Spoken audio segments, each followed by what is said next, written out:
afternoon and welcome to the Haskayne School of Business here at the University of Calgary. If we haven't met yet, my name is Susan Basude, registered social worker and academic development specialist.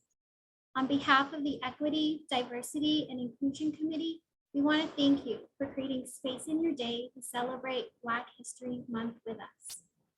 While we meet today on a virtual platform, we want to acknowledge the importance of the lands which we call home. Here in Calgary, this includes the traditional territories of the Blackfoot and the people of the Treaty 7 region in southern Alberta, which is comprised of the Siksika, the Piikani, the Kainai, the Tsuut'ina, and the Stoney Nakoda First Nations. The city of Calgary is also home to Métis Nation of Alberta, Region 3. From coast to coast, we acknowledge the ancestral and unceded territory of all the Inuit, Métis, and First Nations people that call this land home. As a settler, I am committed to exploring intentional opportunities for allyship, educating myself, and actively working towards reconciliation. The reason for our panel event, Conversations with Black Leaders in Business, is to share this exploration of intentional opportunities with you by showcasing amazing individuals and their experiences with ideas and topics that transcend racial categories and at the same time are unique because of the lens from which they are perceived. Before I invite our moderator, Sandra Batston, CBC Edmonton television news producer and host, to facilitate our event, a few rules of engagement. First, we are scheduled to be together until 1:30, but if you need to leave, please know that our time together will be recorded and shared with you on the Haskayne YouTube channel. Feel free to use the chat and the Q&A feature. As much as we want to hear from our panelists, we also want to hear from you. Third, our panelists will be sharing their lived experiences and opinions in response to some confronting facts and statistics. And we invite you to reflect on these as they pop up in the chat. And finally, you are encouraged to take care of yourself as you actively engage with us today and to check in with someone to debrief about what you hear and experience. I think that's it for me for now. I'll invite Sandra Batston, CBC Edmonton television news producer and host, to take us through our conversation and to introduce you to our incredible panelists.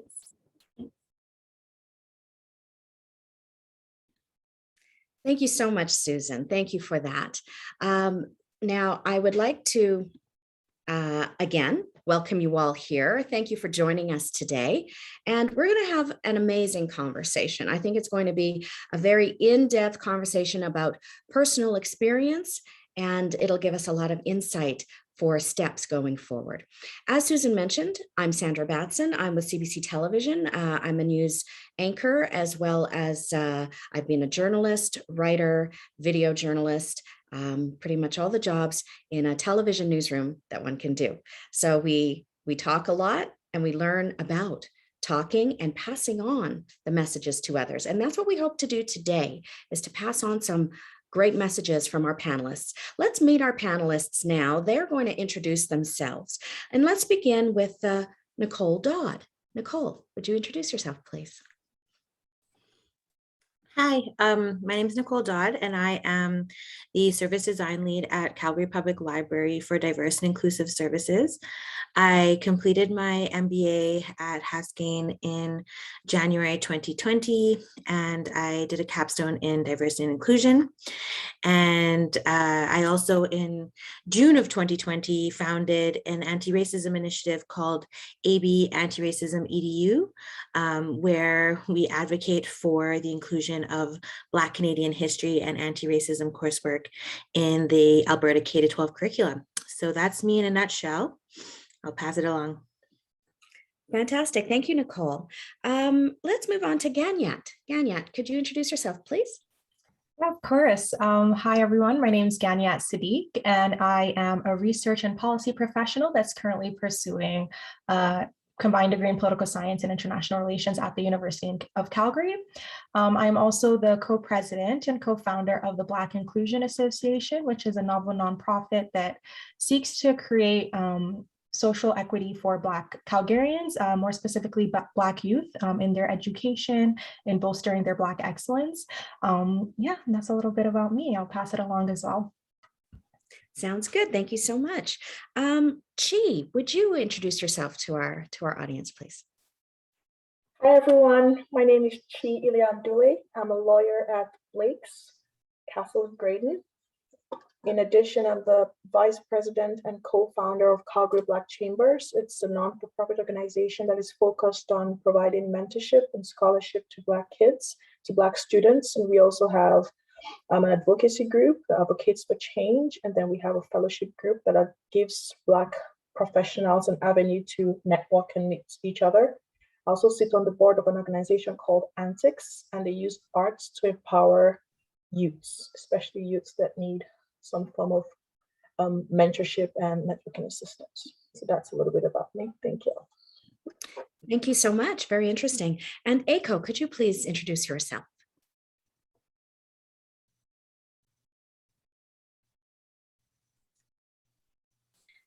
Aiko, I believe your mic is muted.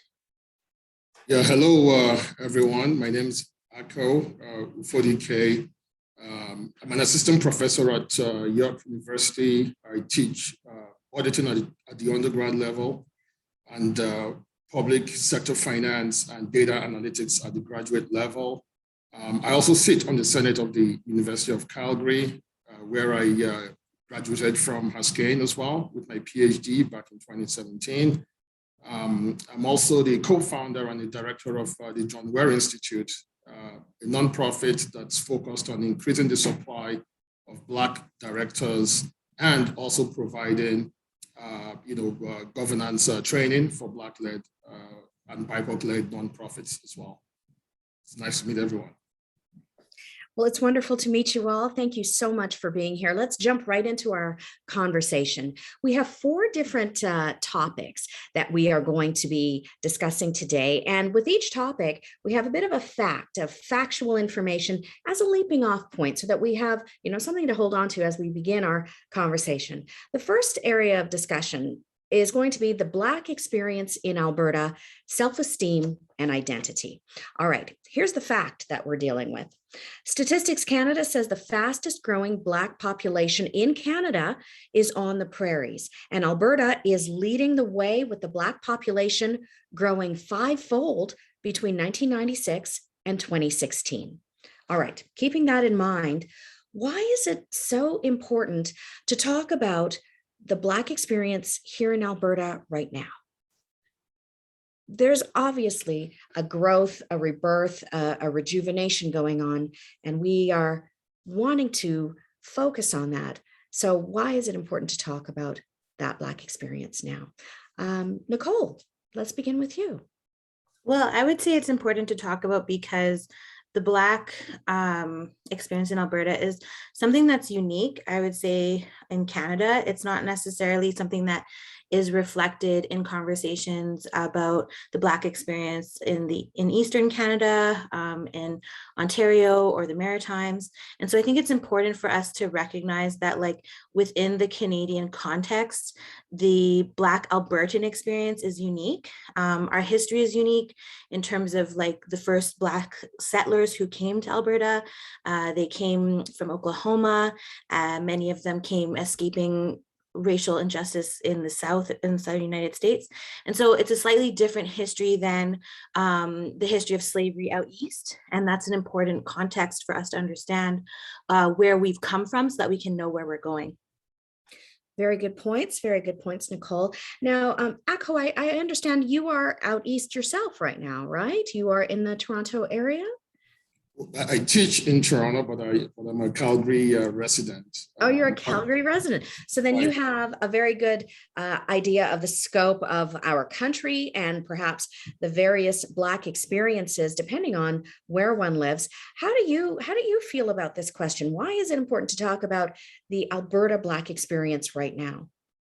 Right. So, I mean, as you pointed out in your introduction of the fact, Sandra, Alberta is increasingly becoming, a choice destination, if I may, for newcomers, especially for Black newcomers in this country.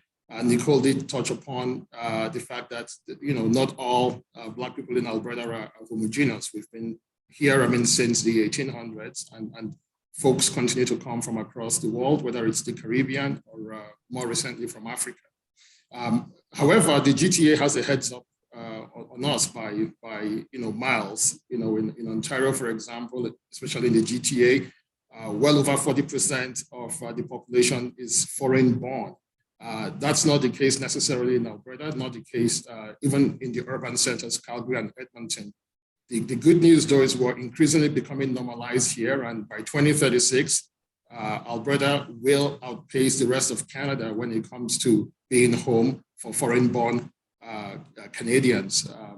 36%, so well over 1/3 of the population here will be foreign-born in the next, by 2036, compared to roughly 1/3 for the rest of Canada. So Alberta, Calgary, and Edmonton especially are increasingly becoming the choice destination for newcomers, for Black folks. And I think as we become increasingly normalized here, it's an opportune time for us to plug into the overall conversations around equity, diversity, social inclusion to ensure that we have a voice at the table and we're increasingly able to make the case for our ability and rights, if I may, to participate in the social discourse. Very interesting. Very good points that you raised as we look to the future and how our country may be developing and changing. Ganyat, would you like to add anything to this? Yeah, for sure. I think like speaking more to my lived experiences, I know that it's very important to, highlight Black voices right now. I know more specifically since December 2020, there has been an increase in attacks against Black Muslim women, and a majority of that has happened here in Alberta.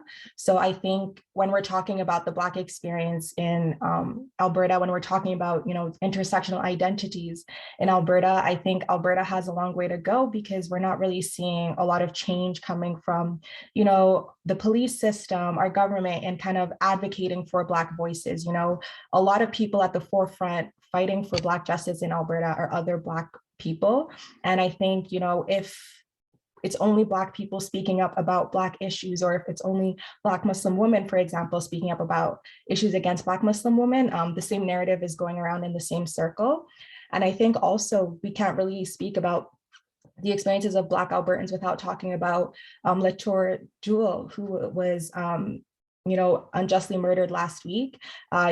Since George Floyd, we have kind of been advocating for better policing. Black people are not really afforded the luxury to have mental health issues because of the way that the police decides to react to those issues.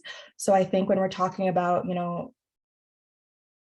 engaging in the Black experience in Alberta, we have to see how there's just a disparity in like what you can experience when you can experience it, because different things are perceived differently because of how you look like, because of your skin tone. So as Nicole mentioned, it's a very unique experience here in Alberta. And I think, what we need is a lot of people who are willing to sit with the Black experience and kind of listen when Black people are speaking up. It's very interesting, and it really does shed a different light on the notion that while the community may be burgeoning and flourishing, systemically, is this province keeping up with that? So I think that's definitely an area of discussion that we will probably touch on again. Thank you for bringing that up, Ganyat. Chi, would you like to weigh in on this, why it's so important to be talking about the Black experience in Alberta right now? Yeah, I think I'd like to start from where Nicole ended. That's to talk about the future. You need to talk about the past.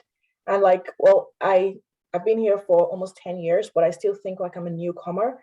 And hearing the experiences of those before me, and just an FYI, my mentor is here, so I've got a lot of pressure, which is Dr. Ako. So I'm under a lot of pressure right now. But hearing experiences like his have helped me to believe that I can be anything, right? Because I came here from Nigeria where everyone's Black, so I knew I was just a woman. And then I moved here and I had to struggle with understanding my place here, right? Like it was a struggle that I, as a grown person, had to go through. And it's hearing the experiences of those who have gone through what I went through and they overcame it really helped me. And then when Ako talks about newcomers coming here, I see how sharing those Black experiences will prepare them for, and it's not a good thing to say prepare them for what they're going to experience, but for now, racism is still here. And so hearing stories will help you kind of like prepare for it and hopefully overcome it, right? It gives you the strength to know the tools you need to kind of overcome those things and hopefully make your experience a lot better than those before you because you're learning from them, right? So that's kind of like why it's important in my view. Wonderful. Thank you for sharing some of your own personal experience as well, because that really grounds our conversation in, what people are going through in the reality of life. Let's move on to the next question, and that's in the same category. Now, I understand that it is the Haskayne School of Business that's sponsoring this. So we're going to try to turn this conversation a little bit towards the business community. How is the experience of Black people in Alberta evolving or changing in business? And that also may reveal other insights as well. But let's begin with a look at business and how Black people are, as I say, evolving and changing within the business community. Does anyone have anything to add about that or to contribute about that? Yes, Akko. So, I mean, for starters, right? I mean, it's the evidence, would suggest that a lot of business owners I'll sort of look at the last 20 years, okay, and first 10, and I'll call it the next 10, if I may. But initially, right, a lot of Black business owners, set up businesses because they couldn't find employment, right? I mean, we were locked out of, traditional employment, if I may, and self-employment for a lot of folks became, a viable way of taking care of their families. And I think the sort of height of that would have been in 2014 when this city, Calgary, for example, had the highest number of engineers per capita. You had a lot of, then at that point in time, highly qualified individuals who also lost their jobs. Obviously, we know that unemployment, even at the professional level, never mind across all tiers of society, disproportionately affects Black folks. So a lot of those unemployed professionals were Black men and women. And a lot of them, I think this is an unintended consequence of some of those systemic issues, decided to voluntarily, if I may, pursue business in spite of the previous successes that they might have had in industry. That I think, has lent itself to a bit of a positive, right? I mean, never mind the circumstances around it, because today, looking at the last 5 or the last 10, we're finding an increasing number of, Black-owned businesses across the value chain, right? So not just, small businesses. I was just reading an article on LinkedIn the other day, incredibly impressed. A Black lady that I know, consulting or contracting with Amazon, currently employing between 90 and 120 individuals. And this is a business she's just built in the last 3 years, right? So sort of, as a result of the collapse in oil prices, which we saw in 2014. So having said all that, what next? I mean, what does this mean for us, right?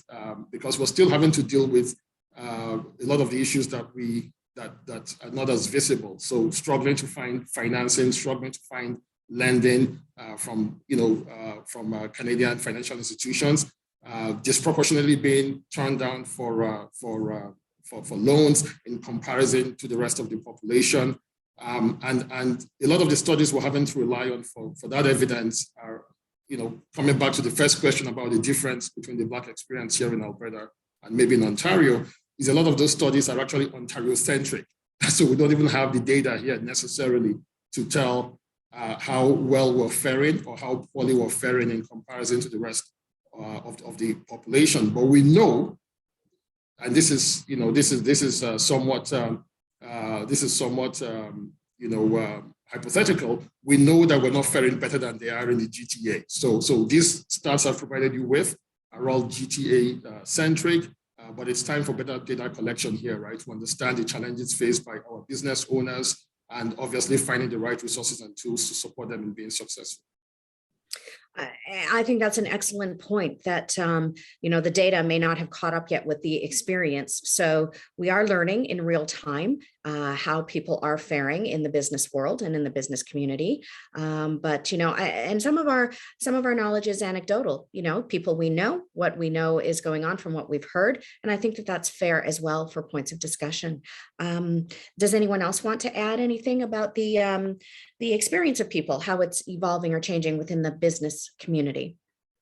Well, I would like to just piggyback on Dr. Acko's point, because I actually read an article last night that said that the reason why a lot of Black-owned businesses can't are being turned down for loans by the major banks is because they don't have the same level of family collateral. So they don't have that that kind of built up wealth to be able to use as collateral when they're seeking out their business loans. So I think that there's a lot of things that need to be addressed in kind of the way that loans are evaluated and how to include newcomers and Black business owners into the fold and allow them to access financing.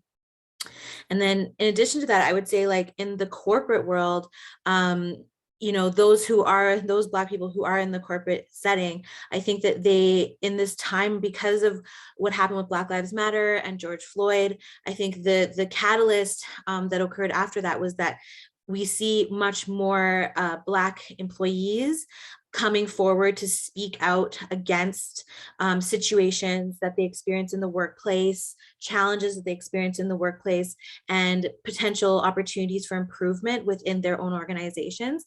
And I think prior to this, people sort of just internalized a lot of that. And I know even with myself, like, I would just sort of let things go and I would never really speak up. But I think that after Black Lives Matter and George Floyd, it gave people that boldness and that opportunity to really use their voice to make a change and to make the workplace a more hospitable place for all employees, not simply those who are from the dominant group. So I think that that's something that really did, I've seen a noteworthy change. And even when you look at, how many more diversity and inclusion roles there are available within organizations, it's a recognition of that. It's a recognition that that people spoke up and they identified a need, and that need needs to be addressed. Wow, that's, yes, very good points that you make. Thank you for that, Nicole. We do have many, many more questions, but would either of our other two panelists like to weigh in on the business question before we move on to the next? Are we good? All right, let's move on to the next question. I'm really fascinated by this one, and I can't wait to start this conversation. What are the innate challenges of building Black self-esteem and identity in Alberta right now?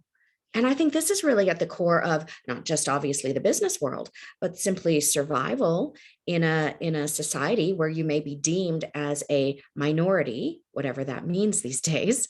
What are the challenges in building that sense of self-esteem in Alberta? Yeah, I can go. Sure. Well, I think one is, first is, I think, speaking up against microaggressions, because just like Nicole said, again, is prior to like George Floyd, a lot of, I'm not going to speak for everyone, I'll speak for myself. I tended to like let things go, and then I'd hate myself for it later. And I'll say, why didn't you just say something about that? That was really hurtful. And why didn't you just say something? And that's not good, because I think when you're covering yourself, you can never actually be the person you're supposed to be. Like, you can't be the best person you're supposed to be. You can't give your best because you're constantly letting things go. So somewhere at the back of your mind or somewhere in there, you're kind of hating yourself for it, and probably hating people for saying things that they shouldn't have said and that you couldn't call out, right? But the disadvantage is that then they keep doing it because you haven't called it out. And so it gradually eats away at your self-esteem and at your identity, because then you're not truly who you are, right? You're constantly trying to let people get away with stuff and make it better for people, but then it's affecting you. So I think the first thing is to politely call out anything that hurts you, and just, you're not calling out the whole world. You're just saying what you said was hurtful to me. And I think somewhere, at least for me, gradually it built back who I am, right? Like I said, no, I don't think you should be saying that, that's not right, and this is why. And it helped me to get myself to any little bit of it that I lost back, is just by calling out those things. And also by surrounding myself with mentors who I find are doing things. And even if doing things that I wanted to do, or things that I found that, oh my God, this is such a strong Black woman, or this is such a strong, successful person. Just listening to them or reaching out to them on LinkedIn and stuff also helped me, because it's reemphasized the fact that you can truly be anybody, right? Like, you don't let the negative parts outweigh the positives, right? Or you don't let that get to you personally. It's just, it happened, you called it out, but you just move on from it. So I think for me, those are the two things. It's just calling it out as politely as you can, and then surrounding yourselves with people who are going to help you like build your self-esteem and your identity, right? Interesting. Okay. Ganyat, I think you wanted to add something as well. Chi talked on so many great points that I feel like I also personally feel, not to speak for anyone else, but I think something that also affects it is like a lot of gaslighting. I know that's a reason that I personally don't come forward, because, you know, a lot of people are saying it's not that deep, or you're just misinterpreting it, or a crowd favorite of making everything about race. So there's a lot of that happens, especially, you know, when I'm speaking to someone that has in a place of more power than me, that usually comes out a lot. And I think also something that, as I'm navigating the workforce, is like kind of the fear of tokenization. I think it's very hard once you like realize, wait, am I a token hire right now? And I think Nicole kind of mentioned it about, you know, we're seeing a lot of diversity. We're seeing a lot of Black people being hired, but are Black people being hired in places of power, or are we still being hired in surface level positions, you know? So I think when we're talking about institutional change, it's like, is there a Black person at the top that I can talk to? Is there a racialized individual at the top? Rather than like a million Black people kind of staying on the same level, not being afforded the same luxuries as other people. So I think that's a major setback towards like Black self-esteem and Black identity. You know, when you have the same credentials as someone else, but because of the color of their skin, they have a higher position than you, they're getting paid more. It's something that's very hard, and I think something that needs to be continually addressed. Well, you know, that's very interesting. And I'm curious to ask the panel about something. When we talk about calling out microaggressions or things that are said that may be inappropriate, at least to us on a personal level, and making that known to the person, in this current society that we are all living through, the pandemic being not the least of which is something that's affecting people's moods, people's responses, people's reactions. Is there any fear right now in calling out microaggressions, because society seems to feel a bit on edge these days for whatever reason that may be? Is that a fair question to ask, or do you think that maybe perhaps that doesn't come into play at all when it comes to revealing microaggressions? What do you think?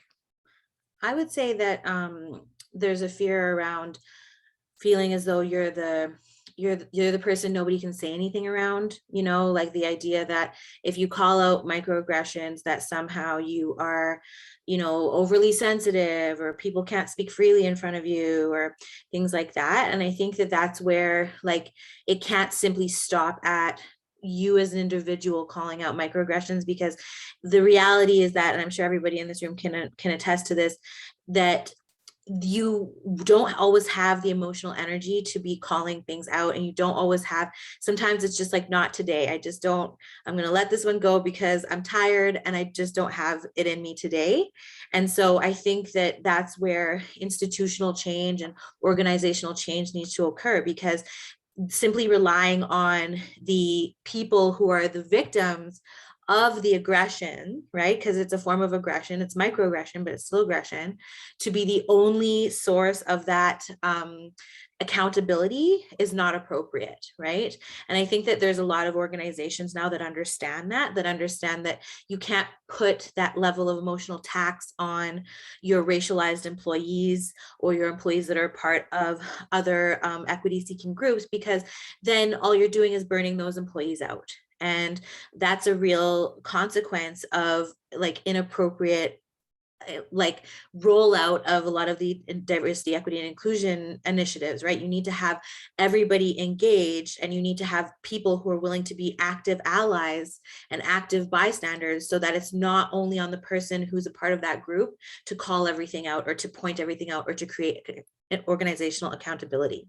I think that that's an excellent point, and I think we could talk about this topic for quite some time, because I think that there may still be, in various businesses, various environments, a fear of reprisal for calling out microaggressions, and does systemic avenues where people can report those aggressions, does that help that situation? I mean, this conversation continues. I think we're going to turn now, though, to our next big topic of conversation, because we want to try to get through as many as we can. And I also want to let our guests, our audience, know that if you have any questions regarding any part of this conversation, feel free to submit them, because we will be taking Q&A. We'll be doing a Q&A session for the panel after we get through these questions. All right, our next category, mentorship and networking. The website albertalaborhistory.org says the unemployment rate for Black men and women here in Edmonton is twice that of the rest of the population. The unemployment rate. All right, that is our jumping off fact. So let's ask this question. You're all very successful in your fields. Do you think that mentorship and networking can change the tide of unemployment among Black Albertans? And if so, how? So we're relating mentorship and the, fairly significant unemployment rate for Black men and women, and how can mentorship play a role in changing that or reversing that? All right. Who wants to step forward with their thoughts on that? Chi, did you want to say something? Yeah, but I think Akko wants to go. Like I saw him unmute himself, so maybe. Oh, Akko, did you have to have something you wanted to contribute? Sure, yeah, happy to go after Chi. I mean, it doesn't matter. I mean, but yes, I've got something to say on that. Well, Akko, why don't you go right ahead? Sure, okay. So I think it's a crucial element of success and addressing some of the disparities you alluded to. But I think Ganiat in her opening remarks talked about the role of intersectionality, right? So while the data here doesn't quite, while it's aggregated data, we don't know what it says about Black men or Black women. I'll just need to sort of, call out the obvious when it comes to microaggressions, when it comes to being, disproportionately impacted by issues of systemic racism. If you're a Black man and you think it's tough being a Black man, well, try being a Black woman, right? Because clearly we know that those issues are all amplified at the intersection of, obviously gender, race, and identity. So having said that, I think that that mentorship plays a crucial role. It's, half who you know, half what you know, and maybe not in those percentages. So, I mean, I do research using something called actor network theory that emphasizes the role of relationships. There's variants of that out there, social networks, as you might hear it referred to. But providing mentorship allows, folks who are aspiring to replicate, the successes, if I may, of role models that they see.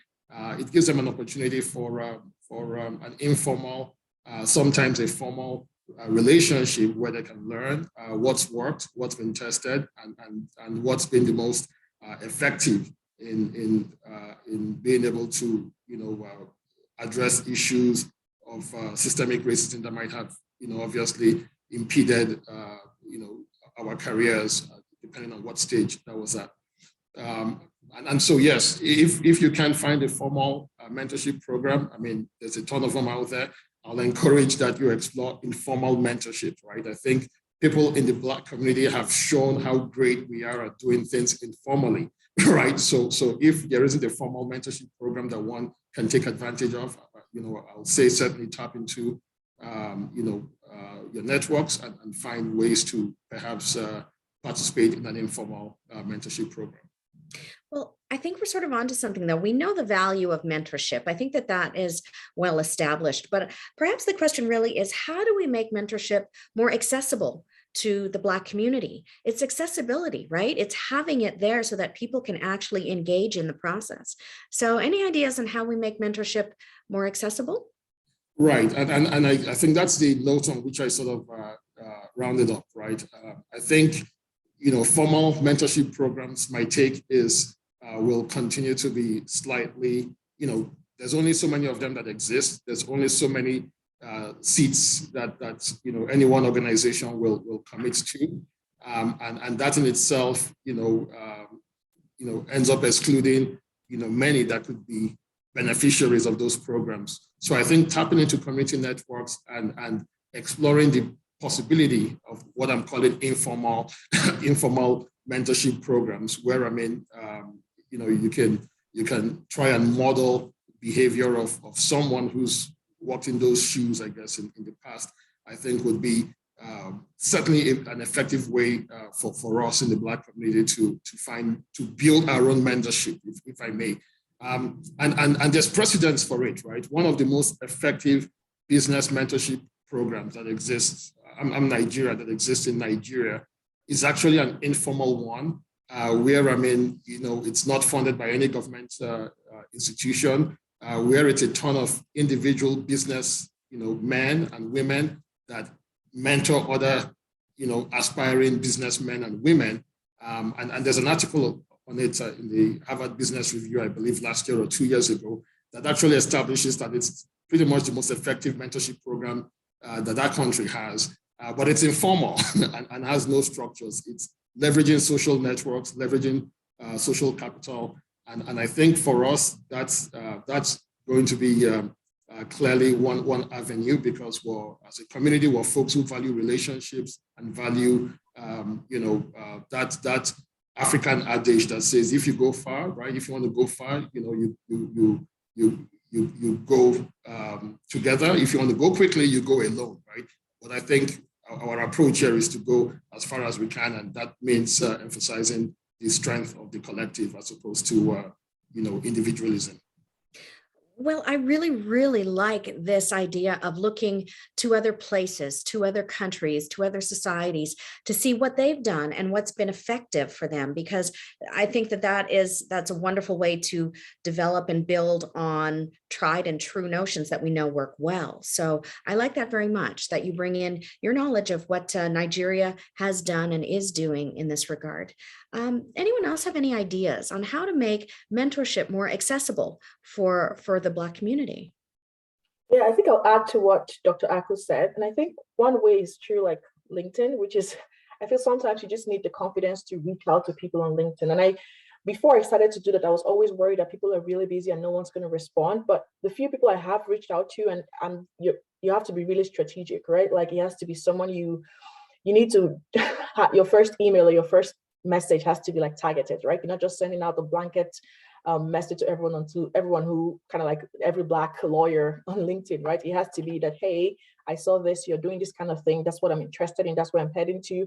And most often I get response from them, and then we can set up something and we can chat. And that's just one way. I've gotten a few mentors, and like it might be for one thing, like, so that's work, right? So like I've reached out to people on LinkedIn with regards to work. I've met people through friends, and that's like my network, right? Where I met someone, I talked about what I was doing and my challenges, and then the friend will say, oh, I know somebody who does this, and then there'll be an introduction, an email introduction, and that's also informal, but then you get to meet that person, and hopefully you start to chat, you have a conversation, and it's also another way. So I think one is to be vocal, to say like, oh, I'm struggling in this area, and do you know anyone who could help me? And a lot of the time, people, like when you talk to enough people, somebody will know somebody who knows somebody and who has time to meet with you once. And if that meeting goes really well, then you have a second one and the third one, and that's a mentor. And that's the one mentor who can also, so the mentor might not be a lawyer, right? And then she may say, do you know, I actually do know a lawyer who may be helpful. And then you get to meet a lawyer. And then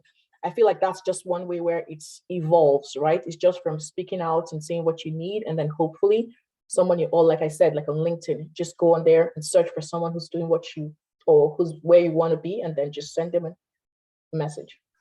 I like that. I like a very concrete action plan, something that people who are listening in today can say, well, I can try that. I can do that. Let's give that a try. So very good. Thank you very much for that. Does anyone else want to weigh in on access to mentorship for the Black community?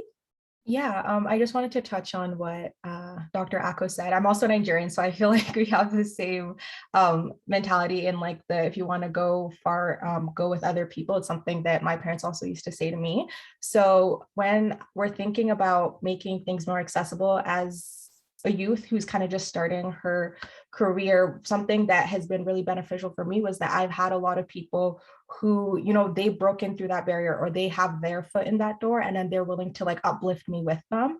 So I feel like that's something that as a Black community, I think we have to kind of take upon ourselves and like, uplifting each other together. So this is done like, making sure you're not the only voice on something. If you know someone that's not necessarily being offered the same access to things or offer the same opportunities, you can take it upon yourself to like introduce that person, which is something that has been done for me and I've been able to do for others as well, just to make sure that there's as many of us in the spaces that we want to see, because representation is such an important aspect of a lot of things. I think a lot of people, though, we want to see ourselves in the spaces we want to be, we want to feel represented. And that's not only ourselves, we want to see that there's others there who kind of have the same experience. And if they can do it, you can do it, is something that helps me a lot as well. So I think also kind of taking upon yourself, if you're already a leader, to kind of uplift other people who are just getting started. Nice. I like that. Very nice. Thank you, Ganyet, for that. Nicole, did you want to add anything on this, or shall we move on to the next topic? I think everyone's kind of covered my thoughts on it. Fair enough. That's fair enough. Sure. Well, we actually do have one more question in this category of unemployment when it comes to the Black community. And I think that this question is short but impactful. How do we measure success? So if things were to start changing, if numbers were to start changing, how do you actually measure that as a community we are reaching a level of success? How do you measure success in this regard? I'll start by how we don't measure success. And I think some of the previous speakers have gone there, right? Both Nicole and Ganyet. I find it problematic, right? So one benefit, or I guess consequence of the death of George Floyd and what we saw in 2020 is massive recruitment, I guess, by a lot of organizations. There's a new role for a diversity officer, and in many instances there are Black individuals who've been hired. That is not a measure of success. It depends on how those folks have been empowered. I mean, there's an article on LinkedIn. I forget the name of the gentleman. He's one of those vice presidents that was recruited by a university in Ontario. And he says it so eloquently, right?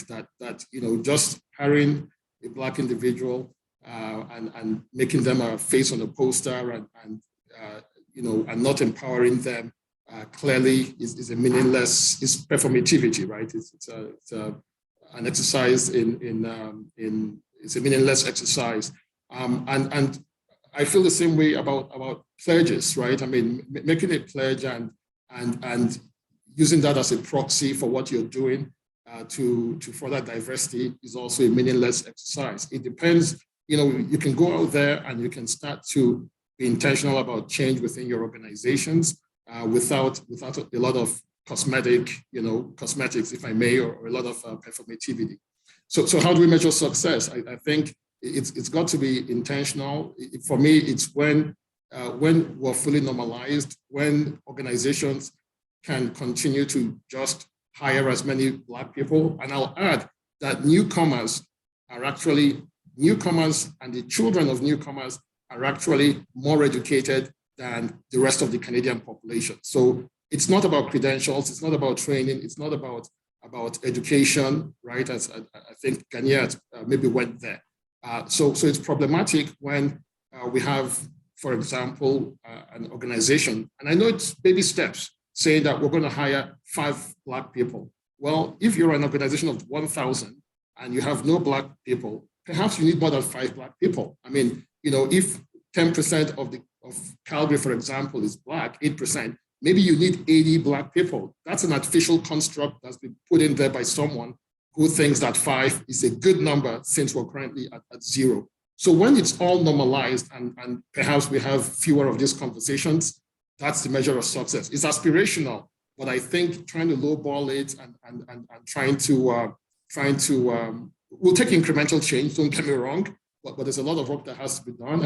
And ultimately, right, it's when our place at the table, our place in the boardroom, which is what we're fighting for, I guess, at the John Ware Institute level, our place in business schools, our place in the percentage of loans that are approved is normalized and at least at par with the rest of Canadian society. I think that's the measure of success. And overall, Alberta and Canadian society will be better off for allowing all of those individuals achieve their full potential. Excellent points. Excellent points. Does anyone want to pick up on anything that was just said there, or shall we move on to our next conversation topic? I have something to say, but Nicole, go ahead. Oh, no. Are you sure? Yeah, go ahead. Okay. I was just going to say, kind of pick up on Dr. Ako's point, like that ideally, one measure of success can be that your organization reflects the society that you operate in. So if you are operating in Calgary and Calgary has 8% Black people, or I've heard the stat that I think it's 36% of Calgarians are racialized.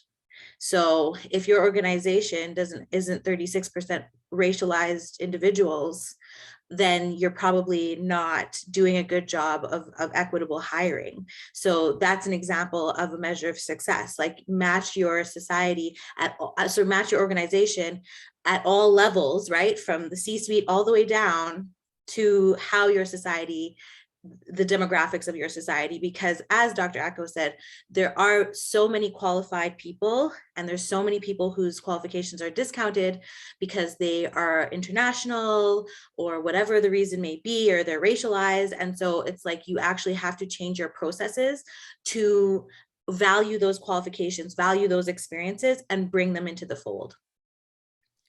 Very good point. Very good point. Ganyat, I know you want to add something as well. Yeah, just touching off both Nicole and Dr. Ako's point, I think for me, a measure of success is like when there's no more firsts of everything. So for example, I think Joe Biden, like 2 days ago, he nominated the first Black woman to the Supreme Court. And when you're thinking about like, how can we be in 2022 and there's still, that's like the first time that has ever happened. So when we're talking about measuring success here in Canada, more specifically in your organization, if there's never been a Black VP, if there's never been a Black executive director, that is a way to measure success, because there is no way you can say that there are no qualified Black people. As I think everyone has been touching on throughout this panel, there are so many qualified Black people. So when we're not seen in positions of power, when we're so far into 2022 or we're so far into this life and there's still so many positions that Black people have never seen, never touched, that is a good indicator that something needs to change on a more holistic level. And as Dr. Ako said that we need to, like, when it's normal for you to walk into a space and there's Black people and you're not like, oh, I'm the only Black person here. When you walk into a space and there's a Black person in power and it's not a shock to you, that is also another measure of success. So yeah. Very good point. And I think that, picking up on some of that conversation about, statistics and the numbers of Black people, the percentages of Black people that are employed by any given company or corporation, I think that we also have to keep in mind that even if companies are making their goal, I don't want to say the word quota because that word comes loaded with a lot of other things. But if a company does make its 5% or its 8% goal, I think the next question we need to be asking is, but what roles do those employees hold? Because I think a lot of companies can certainly have a lot of low-level or even mid-level employees of color. But when it comes to the higher ranks, we've heard and experienced probably often enough that there are very few people of color who break that glass ceiling, as it were. Is that fair to say? Yes, it is. And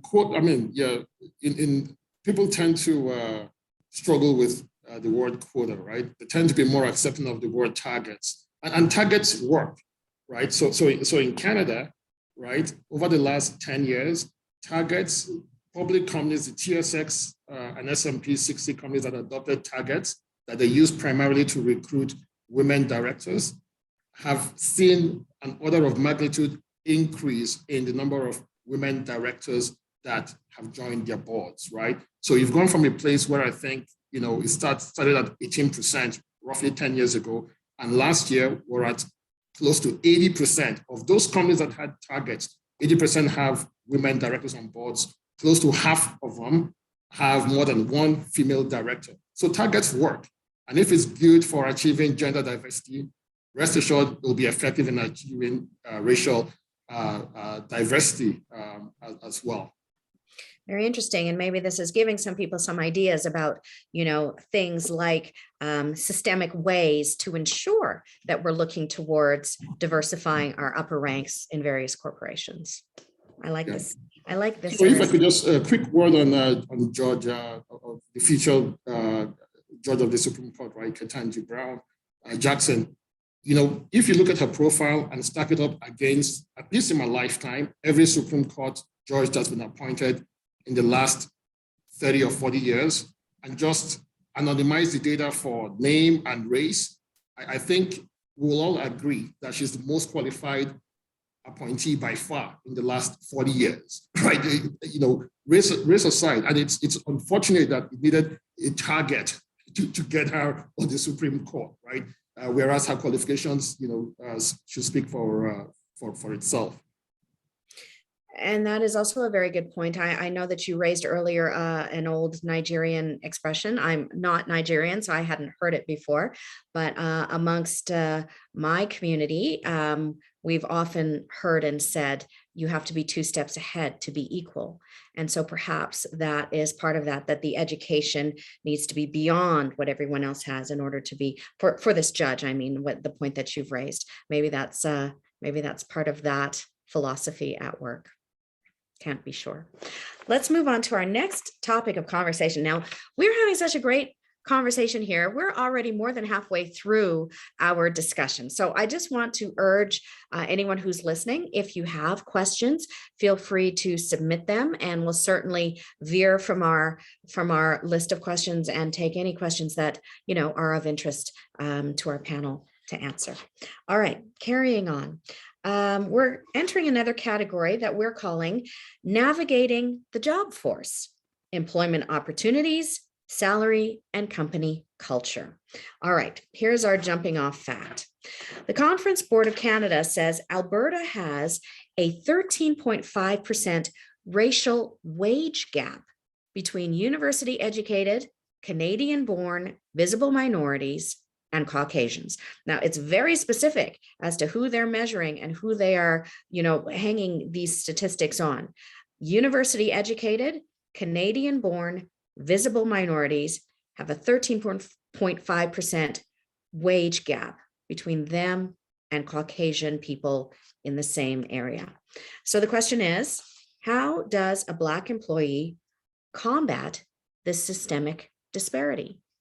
Well, I mean, first of all, we're going on the presumption that the Black employee knows that they are receiving less money. So that's perhaps point number one. How does one know or find this out? And then how does one combat it? I'd love to hear what you folks have to say about that. Anyone like to speak on that? It's a tough one. I know. I'm going to point the finger then. Chi, tell me what's on your mind about this one. Like, just thinking about it, like, I have to say what you said is you have to first know, right? Like, how it's a lot of the time, pay is really, it's like confidential. You're not supposed to tell people what you earn, kind of thing. And you need to network in your community, in your office, to create the bonds you need for people to start to talk about those things, right? So you're first of all talking about trying to navigate the discrimination to get to a situation where you've formed like really close bonds with people who are willing to even give you that kind of information for you to know. And then when you do find out about the disparity in pay, like, I feel like a lot of Black employees will think twice about complaining about it, just because I don't know, but like, let me think of myself. Like, I know for a long time, I struggled with imposter syndrome. And so if I found out that I was earning less than my colleague, would I have said anything? Now, of course, I'm going to say, I'm like, oh no, hell no. Like you explained why, but that's now, right? Like I struggled with it, and if I did find out at that point, will I have said anything about it? Maybe not. Maybe I'll think, at least I'm here, right? Like, let me just get the experience I need and try to, like, so I don't know. Like, that's like the true answer for me is I don't know how a Black employee is supposed to, I think the textbook answer will be, you call it out. Like you go to HR and ask HR to explain that, and can you just explain to me why for some reason I'm earning way less? Like, is there something I need to be doing? Is there something I need to do? But then you have to be confident enough and know how to navigate that to be able to go to HR and like talk about that, right? So I think that's the textbook answer would be to call it out, right? And just ask, do it in a way where you're asking for feedback, like, oh, I just found this out, and is there something I should be doing so that I'm at par with people at my level? Like, is there some kind of plan, like, is there something I didn't do right that is making me earn less? And then maybe that way you've kind of put the ball back to them to say, well, okay, maybe if you do X, Y, Z, and then you do X, Y, Z, and then hopefully they'll have to correct it, right? But right on. Well, thank you for talking us through this, because obviously it's not an easy question to answer. And I don't think that there is sort of one answer to something like this. It's that whole, it's the cloak and dagger, right? We don't really know what others are making. We don't really talk about this very much. I'm kind of excited that we are getting a question about this topic from one of our attendees, one of our guests. And here's the question. How do we combat wage gaps when employees feel real consequences in comparing wages and addressing it with their leads? They give an example. They say, a colleague of mine was reprimanded for addressing the fact that she was making significantly less than the two people she was hired with. FYI, she has more education and experience. And I think that that's part and parcel with it, right? It's not just we don't know what others are making, but if we do find out what they're making and we do address it, are there repercussions to addressing it? So their question is, how do we combat wage gaps when employees feel real consequences in comparing wages and addressing it with their leads? I'll comment on that, but it doesn't quite address the question, right? Because as Chi pointed out, it can be tough, right? Even if you find out, your colleagues' wages after the fact. I've written about, there's multiple forms of discrimination within organizations. Some of them are more intuitive, but frankly, you think of even whistleblowing or being not being a team player, can actually result in you're being discriminated against for the rest of the time that you're in there, right? But I'm thinking perhaps we need to consider going further upstream to try and perhaps even address the issue or avoid it from happening in the first place. So I find that within our communities, right, we're a little more, Black people, whether it's mental health, whether it's on finances, we're a little more secretive, right, with what we're comfortable sharing, right, and that's been an impediment to folks seeking mental health assistance when they need it, or financial assistance when they need it. But it might not be a bad idea to discuss, potential offers, right, with people that might be in a position to provide counsel in that regards. For example, I have open conversations with my spouse, and after it happened the first time, she got what she believed was a dream job, and this was back in 2005. And when I saw the compensation, I was like, you got to negotiate this. And she was like, absolutely not. I'm very happy with this number. And I'm like, you're being lowballed at that number, right? And she went through the exercise and it resulted in something like a 15% increase. And we know that women generally are less inclined to negotiate compensation. And again, this is anecdotal. I'm going to speculate that, again, that might also be amplified at the intersection of race and gender. So negotiating beforehand, I think could be just as effective. But to Chi's point, how do you know what you're negotiating, right? As a community, maybe we need to start looking at, civic society playing a role in reporting racialized data, versus versus industry data for different roles. Because right now, all of that is reported as aggregate data by the likes of Robert Half. Robert Half has a compensation survey, but it just says this is what an engineer should make, right? Well, it'll be nice if we can disaggregate that data so that we can empower individuals who are trying to enter the workforce or looking at changing roles so that they can use that disaggregated data as a mechanism for their own negotiation. Alternatively, there might be someone out there in your network that can perhaps provide some guidance, right? I mean, I've had the fortune of, when I was in the industry, ending up in the C-suite. I was a CFO for at least 2 organizations. So people use me as a sounding board because I've been a CFO, I have some idea of what pretty much any role in Canada should pay, given, the range of experience and the range of qualifications. So after I worked out for her the first time, my wife hasn't ever signed an offer letter without coming back to me. And right now she really negotiates every offer she gets because, I think you can take it for granted that the compensation you'll be offered likely doesn't reflect market. And the data right now, which you've presented to us, Sandra, provides us all the triangulation we need, right? That's the evidence we need to show that indeed that's true. And this is for Canadian-born, educated, Black Canadians. Never mind immigrants, newcomers, who again, maybe even less aware, right? They have less of that social context in terms of what they should be making, and whatever they've been offered perhaps is a lot more than what they were making, from their countries of origin. I'll just end on this note. I mean, I had an employer once say to me, it wasn't about negotiating, it wasn't about a wage gap, but in terms of my own aspirations for what I thought I should be doing within an organization. I had an employer saying to me, you should be thankful that you have a job. And in my case, that was the first time I left an organization without having another job waiting. It made it clear to me that I couldn't stay in that organization long term. It helped me demystify unemployment, right? I left the organization without a job and I went looking for the next job. So ultimately, at some point in time, it's not the solution, we would hope for, but clearly if an organization is comfortable having those sort of systemic disparities in-house in the way, highly qualified individuals are treated solely on the basis of race or gender, it might be time to revisit whether or not that organization is one you want to stay with on the long term.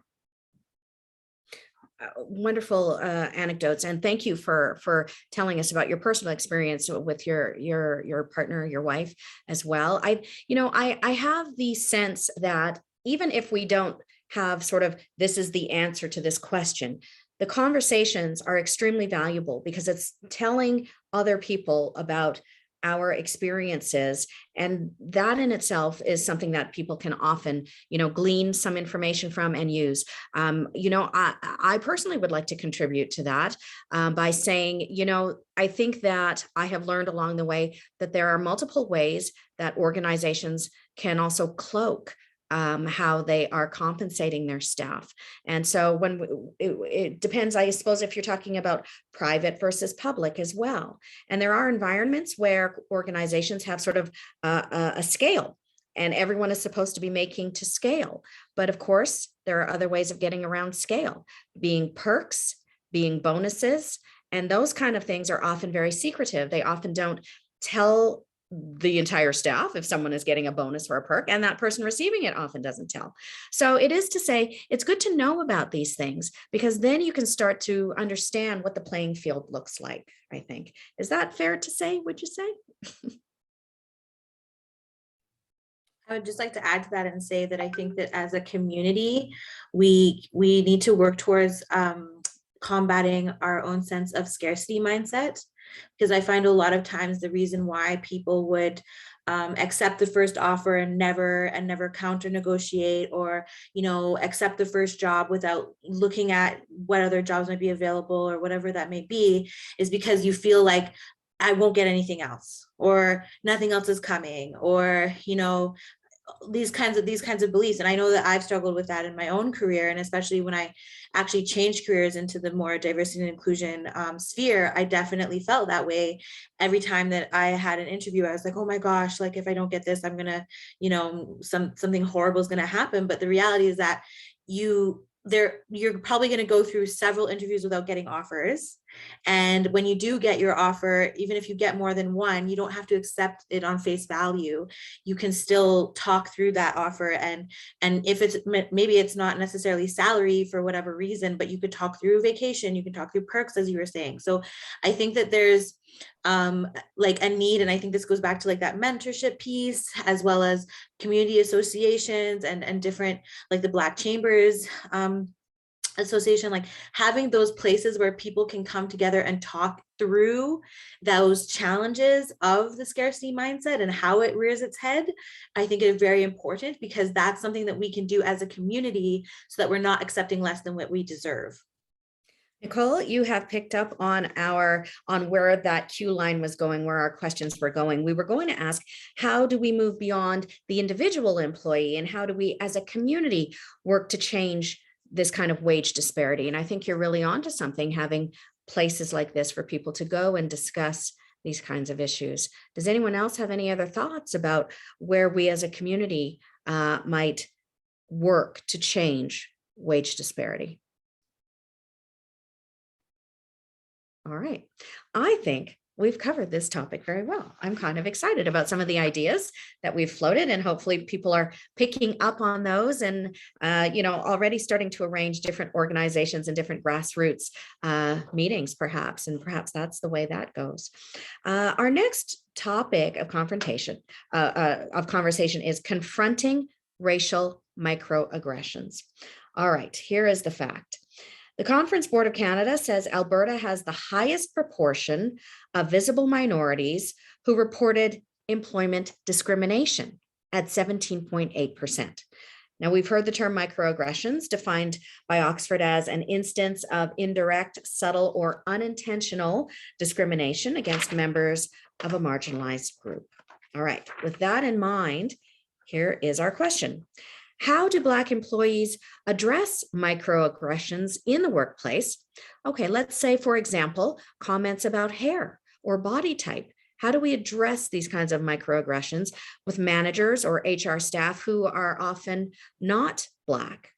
Where do Black employees turn? Or do Black employees feel comfortable going to non-Black,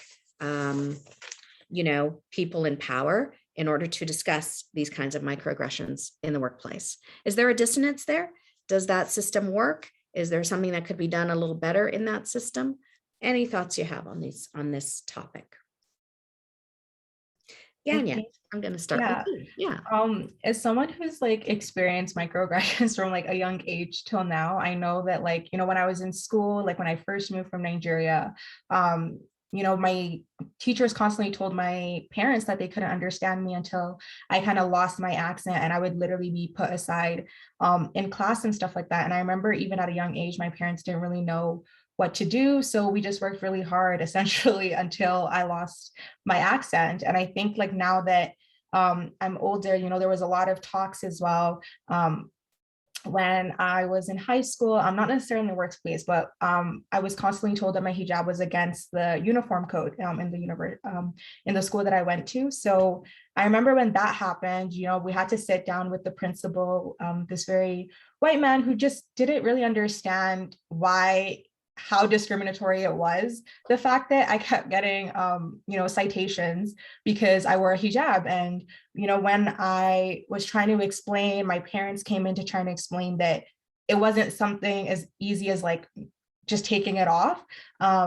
It was just something that they couldn't understand. So I think the piece when you were saying, is there a dissonance? I think there's a very much a lack of understanding that will never translate to someone who's never experienced microaggressions, for example. And I think when you're talking about microaggressions in the workplace, in my current job, people are always asking to speak to the person in charge. And I'm like, I am the person in charge, and they don't believe you. So there's just little things like that where it's just a lot of people can't fathom a Black person in power. A lot of people, they've never experienced a Black person in power. So as to if I feel comfortable going to HR, I don't think I would potentially do so, but I think there's definitely the lack of understanding is definitely a flaw that is going to take a while to overcome. And that's why it's so important to have other racialized individuals in those spaces that kind of take your word as face value. As I mentioned before, a significant level of gaslighting always occurs when you do bring these issues forward. So yeah, I'll pass it on to someone else. Ganyet, before we pass to someone else, I would like to ask you, I think that's really fascinating what you said about that particular microaggression, people asking to speak to the person in charge, and you are the person in charge. Yeah. How do you respond to that when that happens? I think there's this ingrained thing where you have to be nice. So, you can never, obviously because of stereotypes, I've never been able to, articulate my frustrations. I think very much, kind of reiterating that I am the person in charge. I remember when it happened for the first time, I was so confused by the question because they kept asking and I kept being like, oh, you can speak to me. And they genuinely couldn't understand that. And obviously there is like the negative repercussions where I'm like, if I was to tell this person, you're being racist right now, you are perpetuating all these forms of discrimination, they would have perceived it as aggressive and they would have gotten very defensive. So I think intrinsically, we always try to protect the feelings of the person committing the racist act, unfortunately. So that's kind of been my experience with it, and kind of trying to kill them with niceness and, kind of reiterating that I am the person in charge. And if they don't want to speak to me, they can go somewhere else, All right, good to know. Good to know. This is a very interesting point of conversation. Does anyone else have anything they would like to add about how to deal with microaggressions in the workplace? Yeah, I can add something. Maybe this is more to organizations than to individuals, but I find that reporting to a manager or HR staff that's not Black is not necessarily an effective medium or way to kind of like address racism. But I do find that affinity groups are very helpful. Like when you have, at my organization, for example, we have one called Black at Blake's. And so I find that it's easier to talk to those people who have experienced it. And more often when you have like a senior person in the group, they can help take it on, right? Like, and then it's safe because sometimes you're complaining about something you may not want anything done about at that time. But when you talk to a group of your peers and they can explain, so just talking to them sometimes is helpful. And also you can get feedback where they're like, oh no, that is crappy. That's a really crappy thing for someone to say to you. And I think we need to take it up. And just having that support sometimes is really helpful and is an avenue, at least for the Black employees to speak out. And even if it's just for their mental health and not have nothing done, I think that's just one really helpful way, I feel like. And so, like I said, it's not for the Black employees, for the organization to have something like that. And I find that that's one helpful way though. Okay. Does anyone else have anything they'd like to add? Well, we're getting a couple of questions coming in, which I think is wonderful. People are engaging in this topic and they'd like to pose a couple of questions to the panel. So let's ask you this. Someone is asking, have there ever been extreme microaggressions imposed on you when you did not feel accepted or welcome? Has that happened to any of our panelists? You can probably just, if you just want to indicate, but it appears that perhaps that hasn't. I hope it hasn't. All right. Here's another question from our audience. How do you respond to microaggression treatments from coworkers to supervisors in terms of opportunity? Yeah, let's leave that there. How do you respond to microaggressive treatments from coworkers? Akko. Well, so maybe just a little more detail on the situation I described earlier. So I worked for an organization. They had some sort of scholarship, if I may, for employees who were looking to take additional courses. So it was a bank, and I was a teller, and this other individual was a teller, and she was a white lady, and she told me that she was receiving this scholarship.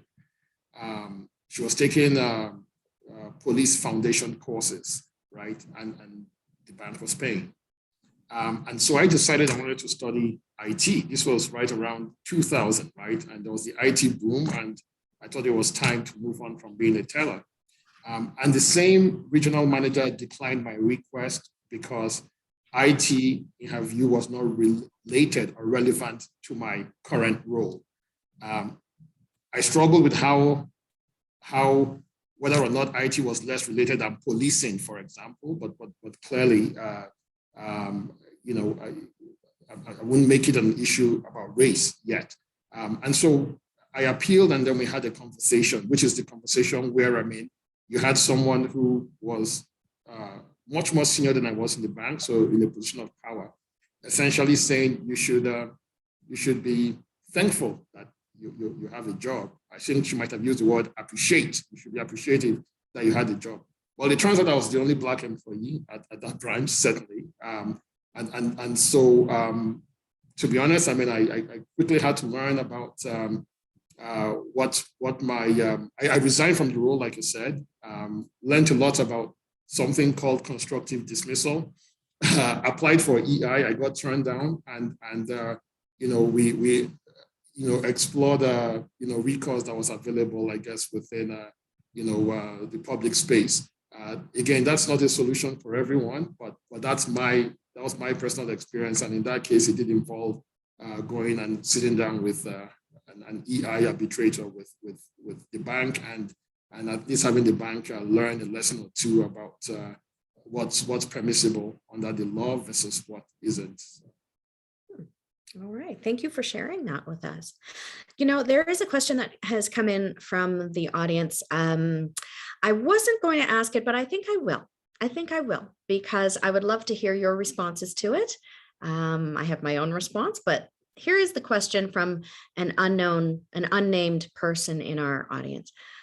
What is it like entering the corporate world as a minority? Was it hard or intimidating? This is a question someone wants to know.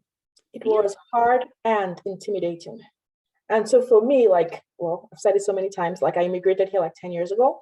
And so I find that in addition to being a Black woman, and I'm an immigrant with an accent.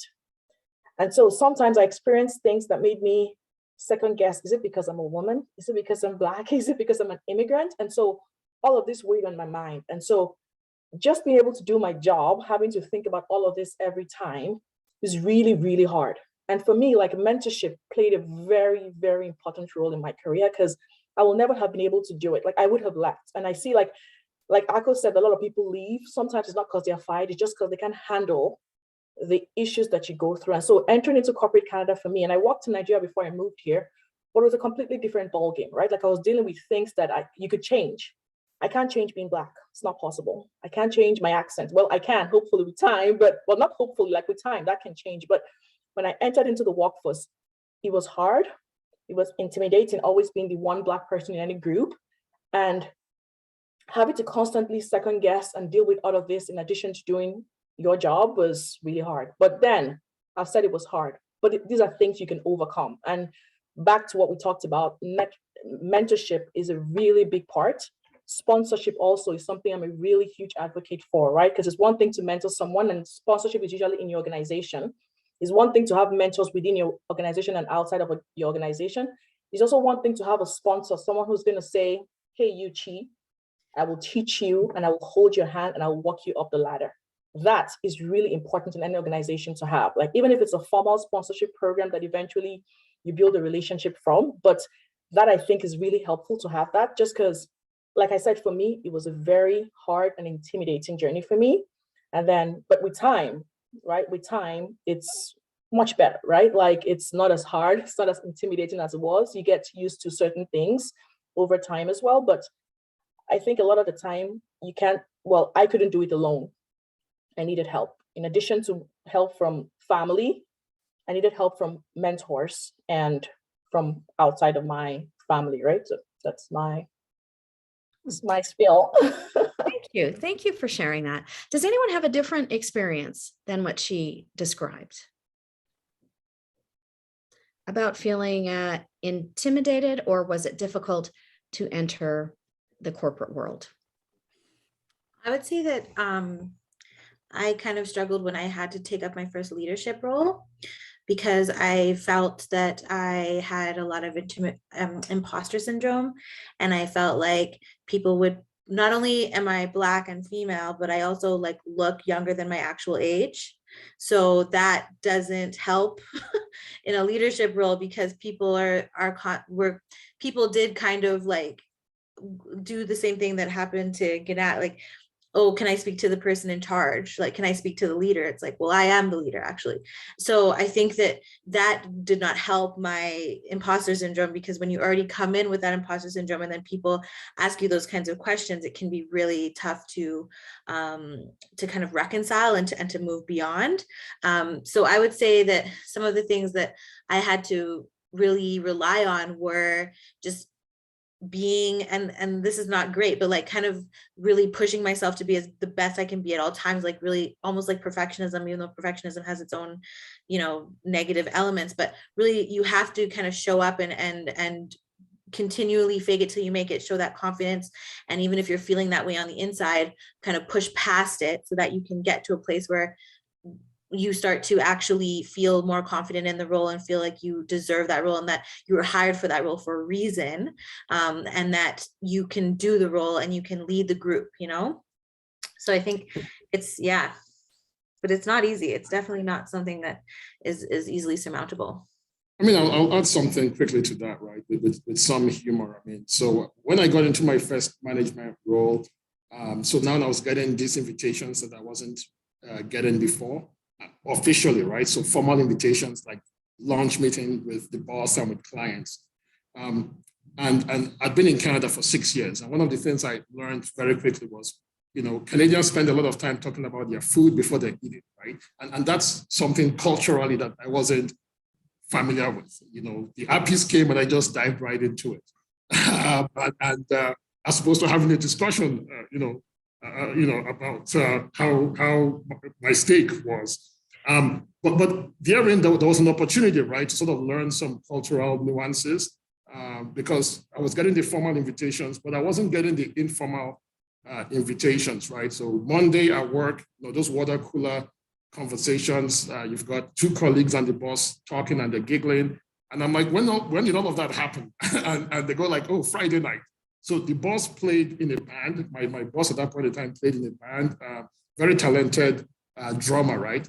So I quickly had to adjust my Friday night schedule to go watch the band play as well. And a lot of the relationship building that allowed me become successful in that organization typically happened Friday evenings watching the band play and Saturdays golfing. I also had to learn how to golf. I'm still a terrible golfer.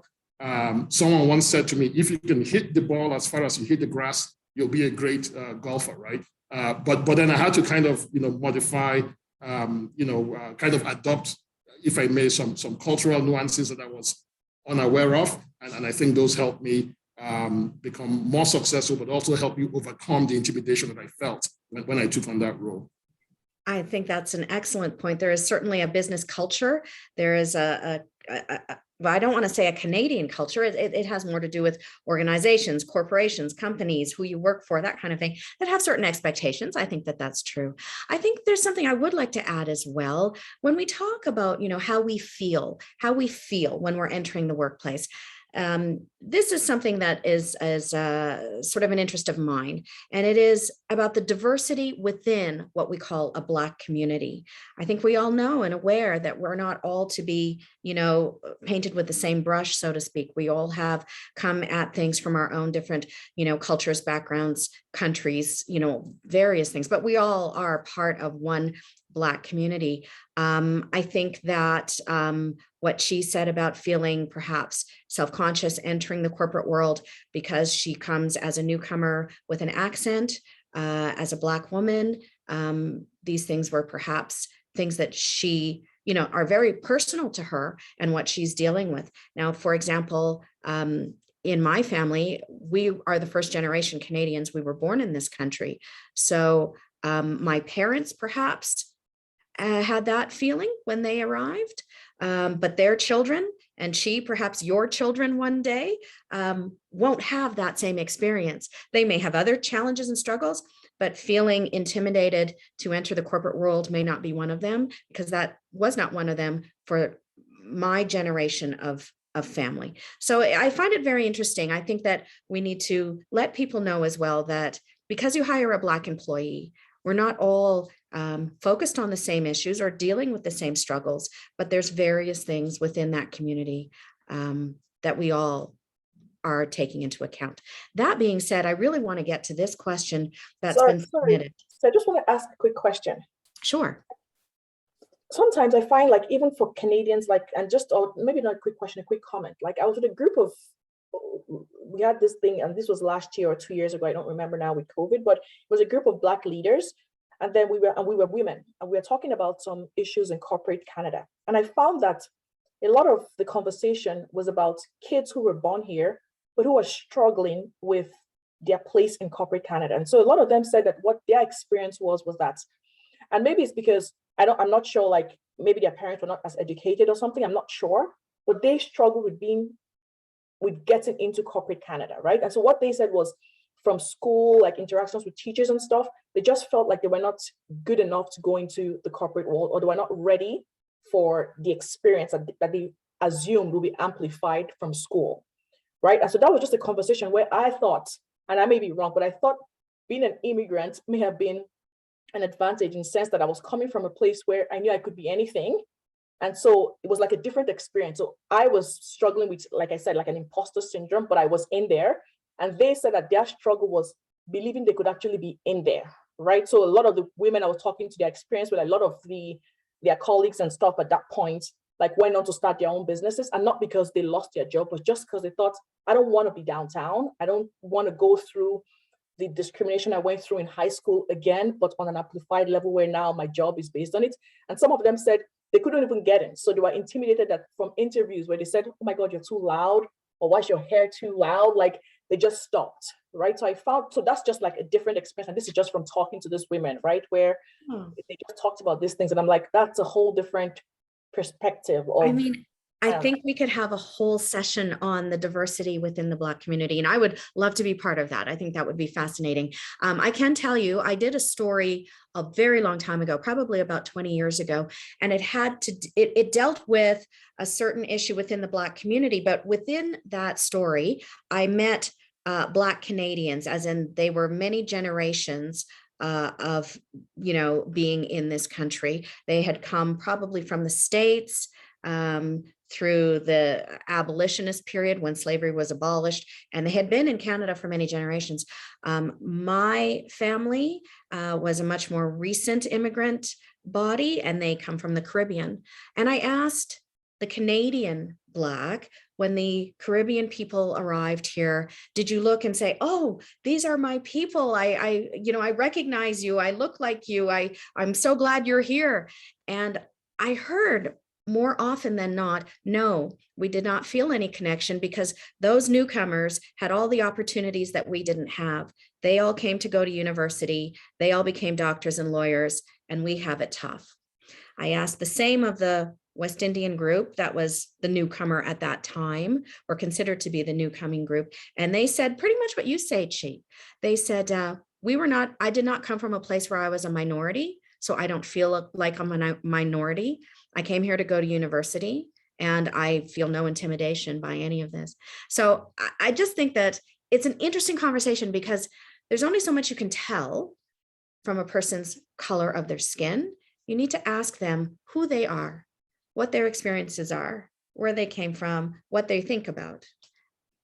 Does that sound fair? Perhaps I'm revealing too much. I do want to get to this question before this conversation ends. This woman someone has noted, as a white manager, I've had Black employees confide in me about microaggressions, but then ask me not to say anything to the aggressors because they were afraid it would make things worse. Eventually, this employee left, which was a huge loss for us. How do we address these microaggressions when the targets are often too afraid to come forward or to let us do something about it? Now, I think this is a wonderful question. She identifies herself as a white manager. I believe it's a she. is it she? This person identifies themselves as a white manager, and they're trying to help their employee with microaggression. What can they do? I would say, I would honestly say that what that manager could say is that inform that employee that avoidance has consequences, as well as addressing has consequences. Like, there's no solution here that does not have consequences. And therefore, the avoidance has emotional tax consequences, right, on the individual who's experiencing the microaggression. So when they voice that challenge and then they don't want it to be addressed, I think that manager is in their place to say, you know, I just want you to understand that can create a whole lot of emotional burden for you as an individual. And that person has no idea how much they're hurting you or how much they're impacting your work experience. And you're going to be carrying all of that burden, you know, as long as you have this work relationship with this individual. And so I think that that's something that the manager can encourage that person with and say, you know, this is why I want to address this with this person, or this is why I want potentially us to have a conversation, all the three of us, so that there's an opportunity for that person to understand the impacts of their actions. Because the reality is that there is no way that a microaggression can happen in the workplace and it have zero consequences. So yeah, I think you're 100% right. I think we could talk about this for a very long time yet. We're only just scratching the surface. I have loved this conversation. We are unfortunately nearing the end of our discussion. I'm just making sure we don't have any more questions that we could take. Right. So we do have questions coming in still, but hopefully our organizer can perhaps gather some of those questions and still perhaps send those questions out to our panelists, and we could get some responses for the people in the audience who want to know about that. This has been an excellent conversation. I thank you so much, everyone, for joining us today for this, and I throw it back to you, Susan. Thank you. I have loved everything about this conversation. And I just want to thank everybody for showing up today. And so before we go, let's keep the conversation going. If you are a student here at Haskayne, happy to meet with you, happy to talk about some of the things that were shared here today. And if you're in your own community, feel free to find somebody to engage with. I know there was a question about sort of allyship, right? And I don't think there's one specific way to be an ally. And so thinking about yourself, what would that look like for you to interact as an ally with the Black community and other racialized groups as well. Thanks for coming. We are wanting to keep the conversation going. We might have some other events. I could talk to my manager about that, but yeah, it's been lovely to interact with everybody. So thanks again for coming, and stay tuned for other events that are coming out of the EDI committee here at Haskayne. Thanks so much. Take care. Bye.